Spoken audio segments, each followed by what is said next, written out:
जय हिंद साथियों, उम्मीद है आप सभी बेहतरीन हैं। तो आज क्लास 10th की केमिस्ट्री स्टार्ट की जा रही है। पहले चैप्टर का नाम आप देख लीजिए, केमिकल रिएक्शन एंड इक्वेशंस। देखिए, कोई भी चैप्टर हो गया उसमें जो नाम आते हैं पहले हम वही समझ लेते हैं कि वो होता क्या है। तो यहाँ पहले क्या नाम आया है? Chemical reaction. अब देखिए केमिकल रिएक्शन होता क्या है, तो हेडिंग लिख लीजिए सब लोग, केमिकल रिएक्शन। रिएक्शन को शार्ट में REXN भी लिखते हैं, ये उसका शार्ट नेम है। अब यहाँ देखिएगा, ये जो केमिकल रिएक्शन है, कुछ सब्सटेंस होंगे जो केमिकल रिएक्शन में पार्टिसिपेट करेंगे,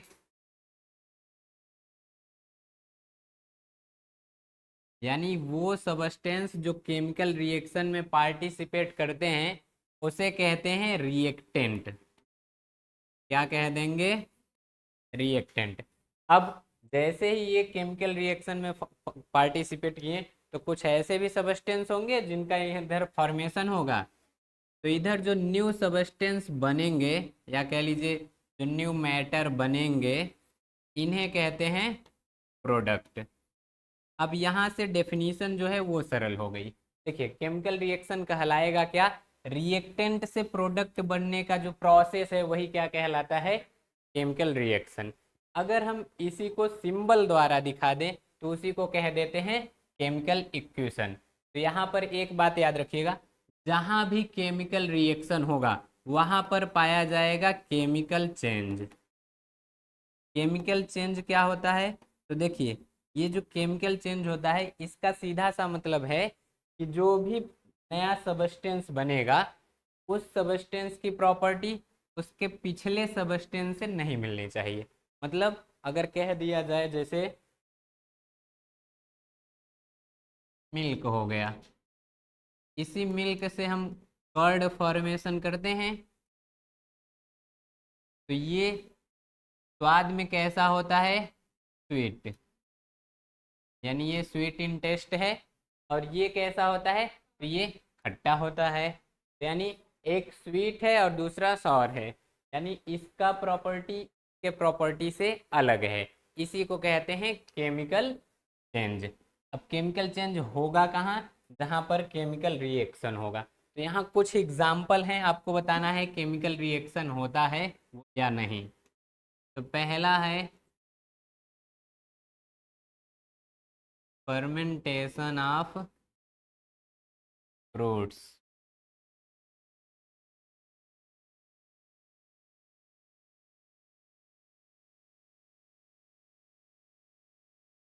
दूसरा हो जा रहा है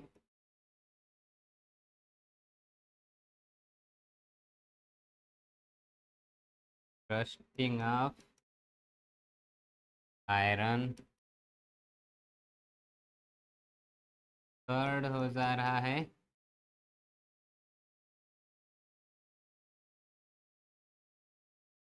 वाटर कन्वर्ट इनटू आइस। चलिए पहला बताइए, यहाँ पर केमिकल चेंज यानी कि केमिकल रिएक्शन हो रहा है या नहीं? पहले में हो रहा है। हाँ देखिए यहाँ हो क्या रहा है, फर्मेंटेशन का मतलब होता है कि सड़ जाना। यानी जो भी फ्रूट्स होते हैं, जब हम शराब बनाने लगते हैं, अल्कोहल बनाने लगते हैं, तो पहले यहाँ पर कोई बर्तन ले लिए, इस बर्तन में हम जो भी फ्रूट्स है उसको रख देंगे। अब इसी में हम मिला देते हैं ईस्ट। ये जो ईस्ट है ये एक टाइप का होता है फंगस। जैसे ही इसको इसमें मिलाएंगे तो यहाँ जो फ्रूट्स है ये उसको सड़ा देगा, और जब सड़ा देगा तो इसकी प्रॉपर्टी चेंज हो जाएगी कि नहीं? और जहाँ पर प्रॉपर्टी चेंज हुई वहाँ पर क्या पाया जाएगा? Chemical reaction. अब अगला है रस्टिंग ऑफ आयरन। ये जो रस्टिंग ऑफ आयरन है, हिंदी में इसको कहते हैं लोहे में जंग लगना। ये केमिकल प्रॉपर्टी, केमिकल चेंज है या नहीं? है, क्योंकि जहां पर भी केमिकल चेंज होता है एक बात वहां याद रखिएगा, रिएक्टेंट से प्रोडक्ट बन जाता है, लेकिन फिर प्रोडक्ट से रिएक्टेंट नहीं बन पाता है। यानी यहाँ पर ये समझ लीजिए कोई लोहे की रॉड है, अब रस्टिंग ऑफ आयरन होता क्या है, ये है आयरन रॉड। अब इसी पर ऑक्सीजन का रिएक्शन हो जाएगा। जैसे ही ऑक्सीजन का रिएक्शन होगा तो ये आगे चल के कुछ इस टाइप का स्ट्रक्चर बनाएगा। ये जो ऑक्सीजन के मॉलिक्यूल हैं इसके ऊपर ऊपर आ जाएंगे, फिर धीरे धीरे धीरे धीरे ये हो जाएगा डिकम्पोज, या कह दीजिए डिस्ट्रॉय हो जाएगा। यही है रस्टिंग ऑफ आयरन। तो ये भी केमिकल चेंजेस है, ये भी केमिकल चेंजेस है। अब ये बताना है वाटर कन्वर्ट इनटू आइस। तो याद रखिएगा, कहीं भी अगर चेंजेज ऑफ स्टेट की बात की जाए तो ये जो चेंजेज ऑफ स्टेट्स होता है ये केमिकल चेंज नहीं है। क्यों?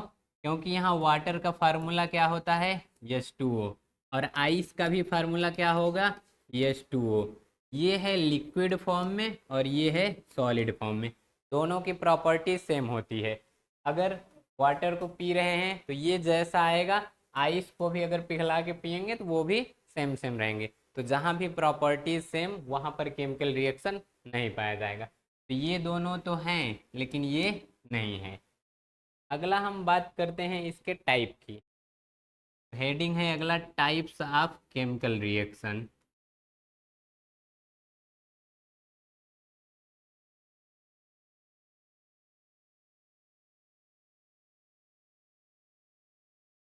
अब मेनली तो 4 होते हैं पर उसमें भी कुछ और आ जाते हैं। पहला जो है वो है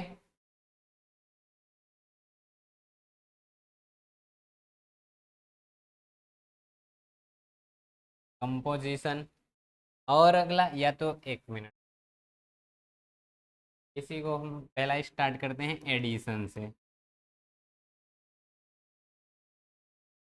अगला डीकम्पोजिशन,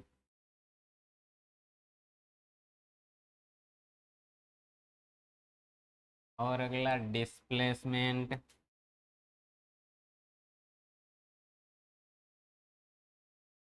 लास्ट का हम देख रहे हैं डबल डिस्प्लेसमेंट।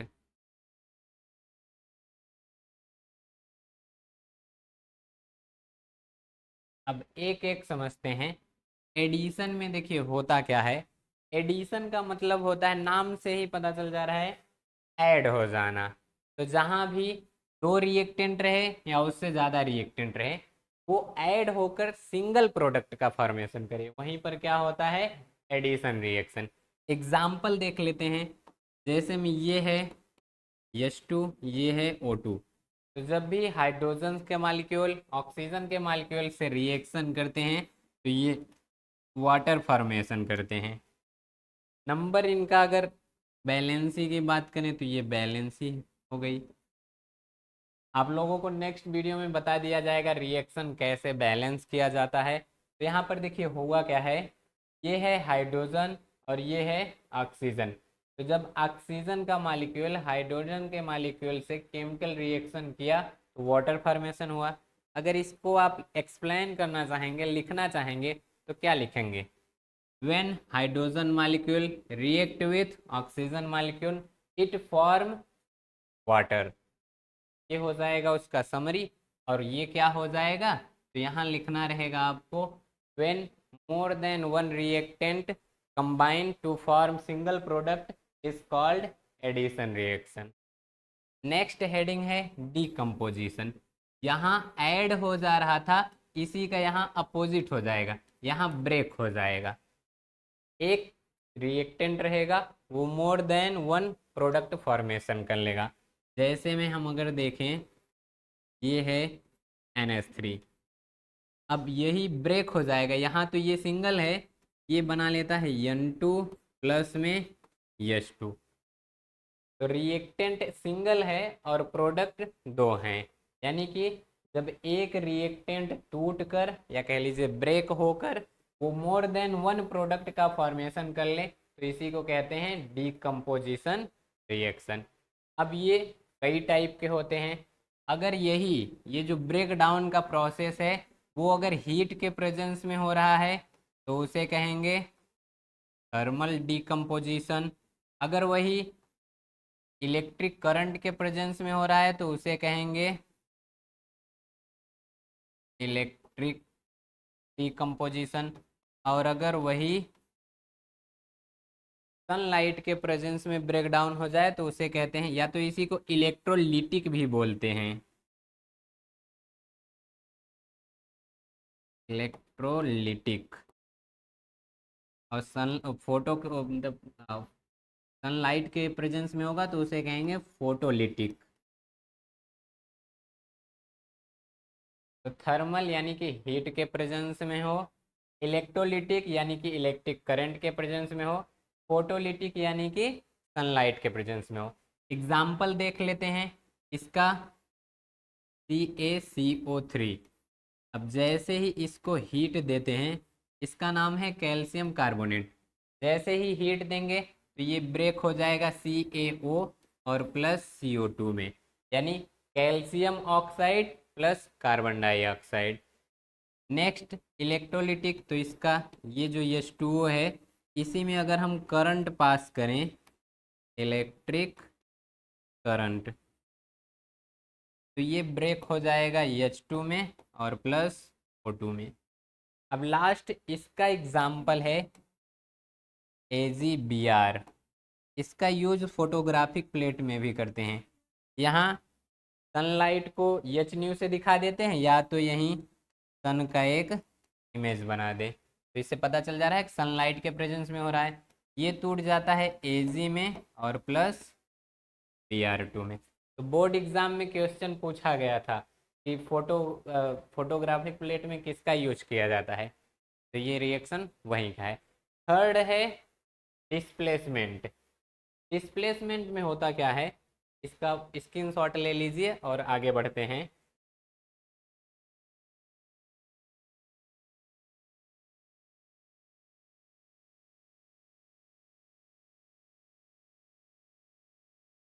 आ रहा है समझ में? नहीं, अगर ना आ रहा हो तो हिंदी में भी बताएं, सही है ना? चलिए देखिए, डिस्प्लेसमेंट में होता क्या है, रिएक्टेंट में जो मोर रिएक्टिव रहेगा, ये मोर रिएक्टिव अपने से कम रिएक्टिव को डिस्प्लेस कर देगा, यानी लेस रिएक्टिव को ये डिस्प्लेस कर देता है। इसी को कहते हैं डिस्प्लेसमेंट रिएक्शन। यानी लिखेंगे क्या, those reaction in which more reactive element displacement less reactive element, this reaction is called displacement reaction. Example देखना चाहेंगे तो ये H2SO4 प्लस में Fe, तो ये देखिए, ये है मोर रिएक्टिव और ये है लेस रिएक्टिव। तो ये यहाँ से जाएगा और इस हाइड्रोजन को यहाँ से डिस्प्लेस कर देगा, या कह दीजिए रिप्लेस कर देगा। तो ये Fe आ गया। यहाँ पर क्या शेष बचा हुआ है, SO4 प्लस में H2, इसका नाम है सल्फ्यूरिक एसिड। ये है आयरन, ये है आयरन सल्फेट, और इसको कहते हैं हाइड्रोजन। आप लोगों के लिए एक रिएक्शन है, ज़रा बताइए यहाँ पर क्या होगा। और एक, हाँ यहाँ पर बोलिए, ZnSO4 प्लस Gu, इसमें CuSO4 प्लस Zn, दोनों लोगों का यही कहना है। ये सही है, ये गलत है। देखो क्यों, क्योंकि हाँ, ये है मोर रिएक्टिव और ये है लेस रिएक्टिव, तो ये इसको रिप्लेस कर देगा, लेकिन ये है लेस रिएक्टिव, ये इसको रिप्लेस नहीं कर पाएगा। पहला सही ये वाला, यहाँ पर रिएक्शन होगा ही नहीं।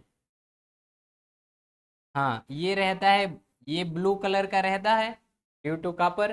जैसे ये रिएक्शन होता है तो ये लाइट ग्रीन हो जाता है। ये कभी कभी बोर्ड में पूछ लिया जाता है 1 नंबर में ऑप्शनल, तो ये कलर याद रखना। अब चौथा क्या है, डबल डिस्प्लेसमेंट।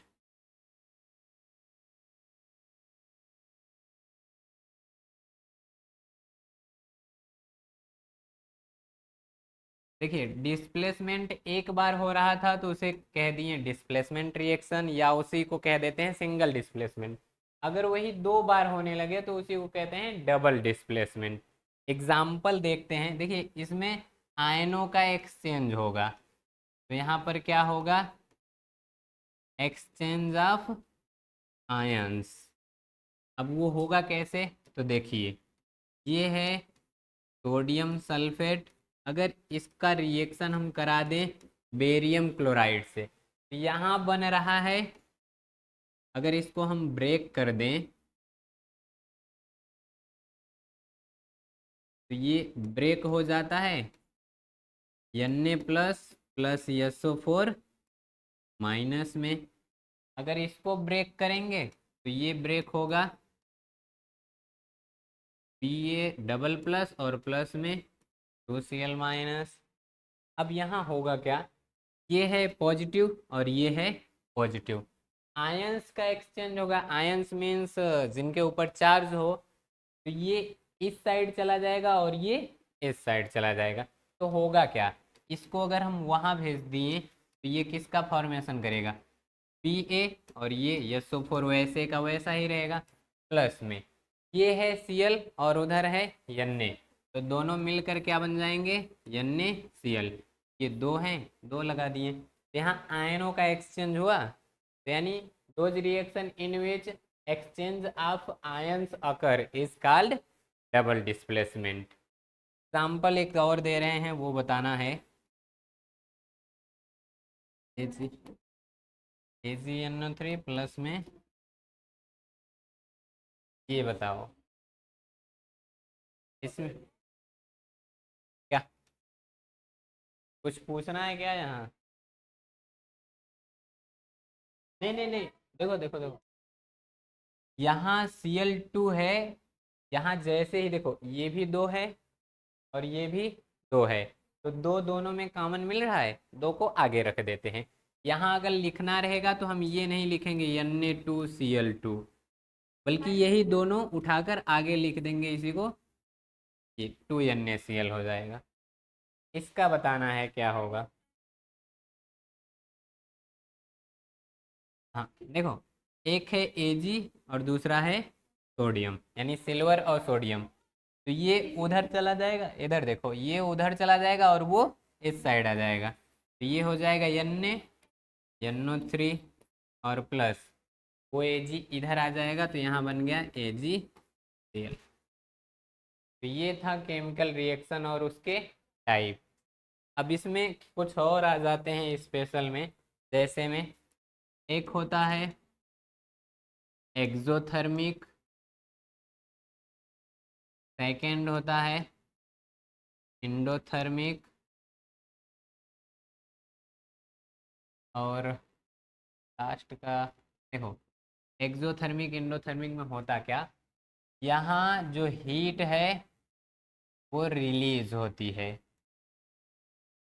रिलीज मीन्स बाहर निकलती है, यानी हीट अगर कहीं लिखा रहेगा तो वो किधर लिखा रहेगा, प्रोडक्ट के साइड में। रिएक्शन में हीट किधर लिखा रहेगा, प्रोडक्ट के साइड में, पहचानने का सबसे आसान तरीका है। और इंडोथर्मिक में क्या होता है, यहाँ पर हीट एब्जॉर्ब होती है, हीट एब्जॉर्ब होगी, मतलब यहाँ रिएक्टेंट के साइड में, या तो एरो पर लिखा रहेगा या तो रिएक्टेंट, यानी अगर इस तरह से एरो दी गई है, इसके पीछे हीट लिखा गया है, तो वो कौन सा रिएक्शन होगा, एंडोथर्मिक। और ऐसे एरो देकर इसके आगे हीट लिखा गया है तो वो क्या होगा, एक्सोथर्मिक। तो बताना है C6H12O6, ये किसका सूत्र है, वेरी गुड, जहाँ है O2, CO2 प्लस H2O और प्लस एनर्जी, ये क्या है, हाँ देखो यहाँ ये है एरो, इधर के प्रोडक्ट हैं और प्रोडक्ट के साइड में है एनर्जी, तो ये कौन सा हो जाएगा, एक और ये फ्री प्लस में हीट, ये क्या हो गया एंडोथर्मिक। ये दो एक्स्ट्रा थे। इसके अलावा एक और है, एक न्यूट्रलाइजेशन रिएक्शन है, वो अगले चैप्टर में पढ़ना है। एक होता है प्रेसिपिटेशन, अभी ये पिछले साल ही पूछा गया था। Precipitation reaction. प्रेसिपिटेशन रिएक्शन होता क्या है, इसमें पीपीटी बनता है। पीपीटी मतलब प्रेसिपिटेट बनता है। तो those reaction in which precipitate is formed is called precipitation reaction. Example में याद रखना, जितने भी डबल डिस्प्लेसमेंट के एग्जाम्पल हैं सब के सब क्या रहते हैं, हाँ, जितने भी यहाँ आयनों का एक्सचेंज होगा तो प्रेसिपिटेट बनता है। अभी कुछ देर पहले ये रिएक्शन लिखा था, प्लस में BaCl2, तो ये क्या बनता था, यही बनता था। इसमें ये जो है ये पीपीटी है, प्रेसिपिटेट। तो जितने भी जब देखेंगे ना पीपीटी होता कैसे है, जैसे आ, ये है टेस्ट ट्यूब। टेस्ट ट्यूब में देखेंगे यहाँ मान लो लिक्विड है, तो जब भी प्रेसिपिटेट बनेगा तो वो ऐसे सॉलिड पार्ट में रहेगा और ये वाटर में इनसॉल्युबल होता है। तो सॉलिड पार्ट रहे वाटर में इनसॉल्युबल रहे, वही क्या बन जाता है, जैसे अगर दूध को गर्म किया जाए, गर्म करके रख दिया जाए, कुछ देर बाद उसमें साड़ी पड़ जाती है, तो वो क्या हो गया, समझ लो। वैसे ही रिएक्शन में प्रेसिपिटेट उसी तरह बन जाता है। जैसे ही ये टेस्ट ट्यूब लिए, इस टेस्ट ट्यूब में ले लिए सोडियम सल्फेट, ये जो है NaCl है, ये जैसे ही वाटर में मिलाएंगे तो ये टूट जाएगा Na प्लस में और प्लस Cl माइनस में। ये सॉल्ट है, ये सॉल्युबल है, लेकिन ये जो प्रेसिपिटेट रहता है ये इनसॉल्युबल रहता है। तो चाहे जितनी मात्रा में मिलाए वो इनसॉल्युबल है, मतलब इनसॉल्युबल। जैसे अगर नहीं, वो तो रिएक्शन होने के बाद बनता है ना। जैसे यहाँ देखो, ये दोनों के दोनों है, दोनों वाटर में मिलाएंगे डिजोल्व हो जाएंगे, लेकिन इन दोनों को जब आपस में मिलाया गया तो ये प्रेसिपिटेट बना ले। पीपीटी मतलब इनसॉल्युबल पार्ट है, ये सॉलिड रहता है, इतना जानना है। तो पिछली बार यही पूछा गया था, what is precipitate reaction, give an example. ये है एग्जाम्पल, जितने डबल डिस्प्लेसमेंट के रहते हैं सबके सब प्रेसिपिटेट रिएक्शन है। तो आज का जो टॉपिक था वो क्लियर हो रहा है। आज क्या क्या कहा गया था, reactant, product, chemical reaction and it's type. एक दो क्लास और रहेगी, उसके बाद ये चैप्टर भी खत्म। तो आज के लिए इतना बहुत है, मिलते हैं नेक्स्ट वीडियो में, तब तक के लिए जय हिंद।